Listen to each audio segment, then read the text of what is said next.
going on, everybody? It's Royjo coming at you with a brand new video, and if you've been keeping up with my socials or the Elestrals socials, or perhaps even attended the event yourself, you'll know that I just came back from the Elestrals 2025 Dallas Open Premiere event. Not only my first premiere event, but also the very first in-person premiere event for the Elestrals trading card game. And other than being probably the coolest and best weekend of my entire life, I met so many awesome people I looked up to on the internet, and people who even looked up to me, came up to me, asked me to sign things and talk to them, which was honestly insane. But I also actually managed to weasel my way not just into winning a top 16 feature match, but also cracking 8th place exactly in the entire event out of like 200 people. So it turns out I'm actually a little bit better at the game than I thought I was. I did record sections and snippets for a vlog that I do want to eventually get up, preferably the week after I put this up, because I wanted to get this video out as fast as possible to show people what I played. And I actually brought 5s to the event, but it was more like a Lunar 5s variant that also played a Lunar Aggro side deck with the Werepups, the Full Moon, stuff like that, which I will explain a little bit more in depth as we get to that section. With that being said, I don't want to waste any more time. Let's go ahead and get right into my top 8 5s deck list for the Dallas Open Premiere event for 2025.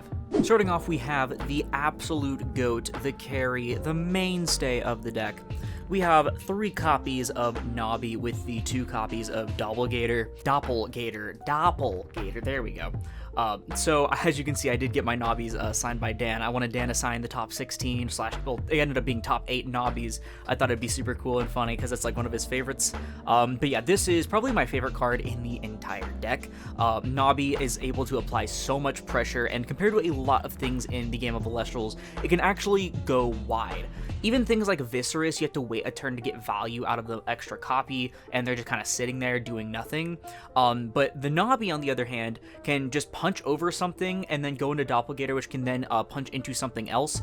You might have seen, if you did watch the stream and did see my feature match, I used this to out a Blizzstrix. I did end up losing that game, to be fair, admittedly, because I ended up putting an extra spirit on my Zeus that I shouldn't have, yada yada semantics. But just being able to get rid of multiple threats on the board at once feels very good. And despite being that good, it still feels pretty fair because Doppelgator only works on attack for its stat reduction and is a 5 at the end of the day, effectively a 7 attacker, but it can't really punch over anything like an Astrap. It's still absolutely incredible though, 100% the MVP of the entire event. Coming up next is everybody's favorite Funny Bunny. Now that we've gotten past the quote-unquote GOAT of the deck, we're going to just have a bit more of a full display on the board. As always, Rabbit is just Rabbit. I mean, it's just such a good card at being a wall. It can grab things off the top. I saw one in almost every single hand, or at least I tried to keep the hands that had one because it was just so crucial.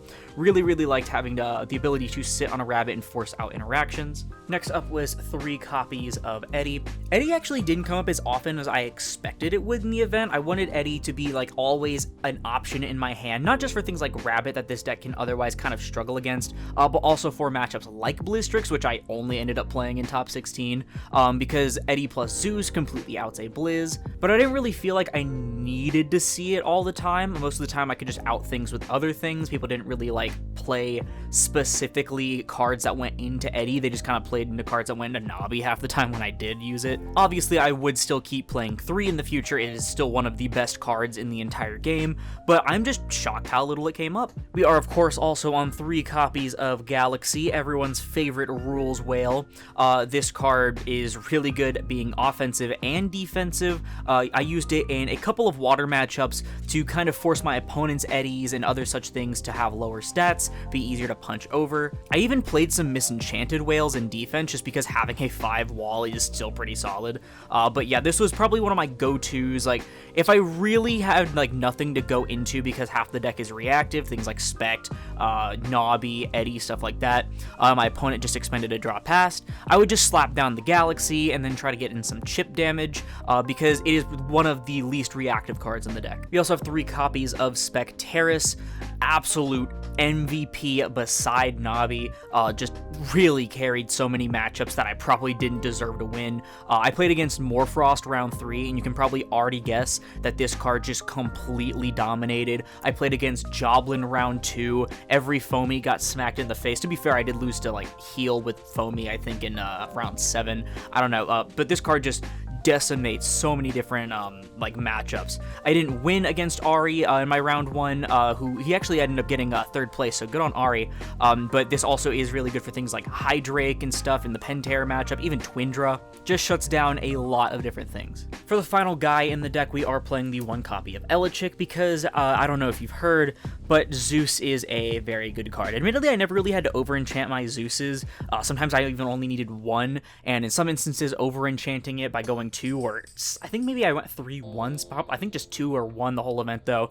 Sometimes even just going for the 2 really messed up my spirit math, but most of the time you really just need the Zeus specifically to out like very certain threats like a rabbit or like a 2-drop that you otherwise couldn't punch over. I think I Cryoblast Zeus maybe once against like a rabbit or something like that. A lot of the time I just really didn't need it like so much, but again, that's because people were really playing into cards like Nabi, or they weren't really playing a 5 strategy themselves, or just I had other things in hand that could just out them. For the Invoke runes, we are of course playing 3 copies of Ambrosia. It is still the best card in the entire game. The only deck that can afford not to play this is like exactly Blizz, I think.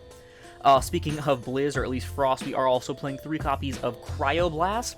I was really worried about matchups like Solar or fellow Lunar mirrors, but Cryoblast is really good in those matchups because you can hit things like Tornadin, you can hit the Leica Void, or the Werepup, or the Navi, or anything like that. And then again, the Cryoblast Zeus thing is a thing that you can do even if I didn't use it very often.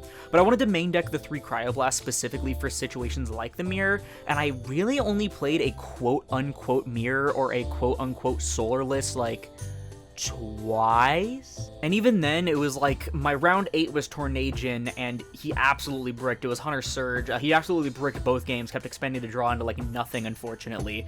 And then against Swole in my top 8 match that I got knocked out of, he never actually even went into the Lunar package because he knew I was playing like Lunar stuff myself and had easy outs to it. He just kind of like hard doubled down on his Earth stuff, and so it didn't really matter there. But Cryoblast in general just did a lot of work, lowering the defense of things so that Nabi can punch over it, and also just destroying certain little threats which my opponent couldn't really play around. I was also playing 2 copies of Hurricane in the main. Back row is my biggest threat, especially for cards like Nabi when I really want to start playing really aggressive. It always sucks to run into something like a Shield of Achilles or a Tsunami, especially because then, especially if they're also on something like Nabi, they can make a comeback by punching over your low defense guys. I genuinely think about siding the 3rd one because of just how important Hurricane is in certain matchups, especially against like Heal, for example, because Heal will usually set things like Argo, and this deck plays very, very badly into Argo. You can't really like sit up and like do a game plan thing while you wait for your opponent, or while your opponent waits for you, more like it, to attack so they can flip Argo and stuff. You have to punch with this deck. That is like the thing about this deck is playing aggro. So you really want to have access to the Hurricane, especially for things like Argo, like Shield, stuff like that.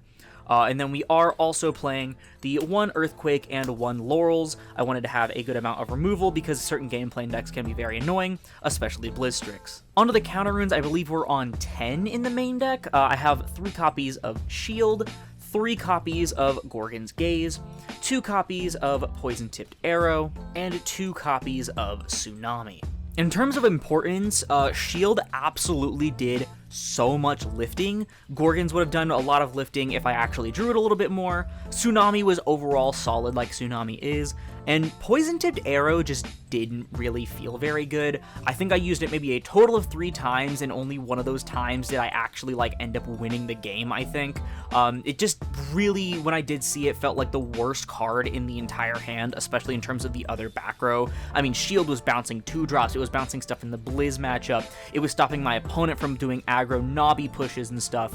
Gorgons was shutting down things like Snowlit or any other important like game plan setup cards. Tsunami was just walling off my opponent's entire board so I can make an aggro Nabi push. And Poison Tipped popped, I don't even remember what it popped, an Astrabbit, I think? I'd probably still keep it in the main deck, mostly just because there's not really too many other options to play. I mean, Alter doesn't really come up nearly often enough in this deck, and I mean, yeah, I don't really main deck the Lunar aggro stuff, so it kind of just sits there and does nothing. But it would be nice if I played more like 5s mirrors. I think I played against maybe 2 5s adjacent decks, and that was like Ari's Pentear list, and then a Water Fives list that was playing, like, I think the Foamy and the Moustations. So, I mean, maybe it's still good in certain applications. I just didn't really run into those applications. I'll get into the side deck in a moment. Moving on to the Spirit deck, pretty simple Spirit math, honestly. We have 5 Owloons, 5 Leviathans, 5 Zaptors, if I can get them all off. And then for our, like, tech ones that are for, like, specific cards, we have the 2 Terratlas for Earthquake, 2 Flurmeans for Cryoblast, and 1 Lycoris for Hurricane. Not too much to say about the Spirit Math. I mean, the only thing I might consider changing in the future is replacing, like, one of the Flurmeans for one of these 2 up here, maybe. But a lot of the time, if I didn't need the Flurmean in the matchup anyway, like, a Frost matchup like More Frost or Blizz, I just use those as expend fodder for things like Gorgons or a Mulligan, or when I'm, like, punched for damage. So it didn't really matter too much anyway. So I was pretty content overall with the Spirit Math. One of the only problems I ever have with Spirit Math is that I'm just bad at managing them, but when I did manage them right, these all felt pretty damn solid. Finally, moving on to the side deck, starting off with the aforementioned Lunar Aggro package, being the 3 Werepup, 1 Lycavoid, 2 Full Moon, and then I guess I'll technically count the 2 Waxing Gibbous as well. The Waxing Gibbous literally never came up. I sided it in maybe twice, once against Swole, and then once against, like, the Water Fives player, because he was also on a Lunar package, so it was, like, for Nobby and stuff, maybe Spect. But the Werepup package came up a few different times. I didn't want to main deck it because the Werepup package in the main just feels really, really bad, in my opinion. I mean, the Lycavoid and stuff is a huge brick. I think Full Moon even is a brick. Everyone really hypes this card. It has a bunch of cool applications.